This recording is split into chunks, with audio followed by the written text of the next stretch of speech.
Family, welcome back to my shorts video. তো guys আজকে দেখো চলে এসেছি সকাল সকাল তোমাদেরকে একটা নতুন ভিডিও নিয়ে।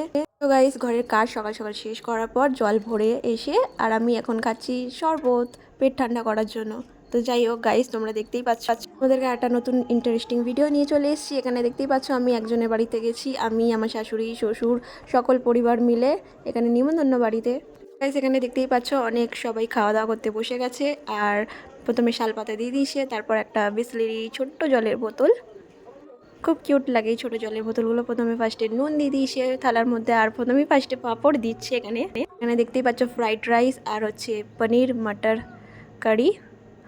পনিরটা খুব সফট ছিল আর দিয়ে দিয়েছিল শাক ভাজা, আর এখন গরম গরম ভাত চলে এসেছে। তারপর গাইস দেখতেই পাচ্ছ এখানে খাওয়া দাওয়াটা কেমন হচ্ছে, আর অনেক রকম সবজির তরকারি দিচ্ছিল, শাক দিয়ে সবজি দিয়ে, আর এটা পুরোপুরি ভেজ। তারপর সেখানে গাইস চলে এসছে ভেজ ডাল মটরশুঁটি দিয়ে, খুব সুন্দর লাগছিল। গাইস এখানে যতবার আমি নিমন্ত্রণ বাড়িতে এসেছি সব সময় ভেজই হয় এদের এখানে পুজোতে, বিশেষ করে এটা পুজোর বাড়ি নিমন্ত্রণ, সেই জন্য তোমাদেরকে ভিডিও করে দেখাচ্ছি। আর এটা হচ্ছে সব রকম সবজি দিয়ে পাঁচমিশালি সবজির তরকারি। গাইস এখানে দেখতে পাচ্ছ লাস্টে দিয়ে দিয়েছি চাটনি, পাঁপড়, পায়েস, মিষ্টি, দই আর রসগোল্লা, আর সাথে ছিল ছোটো মিষ্টি, যেটাকে আমি ছোটো মিষ্টি বলি, সবাই জানো এটা হচ্ছে বোঁদে। যাই হোক, আর লাস্ট দিয়েছিল আজওয়াইন। তো কিছু খাওয়া দাওয়া গাইস ভালোই ছিল। আর তোমরা একটু গ্রামের ভিউটা একটু দেখে নাও, কত সুন্দর লাগছে। আমার এত সুন্দর ঘরটা দেখে তোমাদেরকেও শেয়ার না করে থাকতে পারলে। আমার ভিডিওটা কেমন লাগলো লাইক কমেন্ট করে শেয়ার করে জানিও।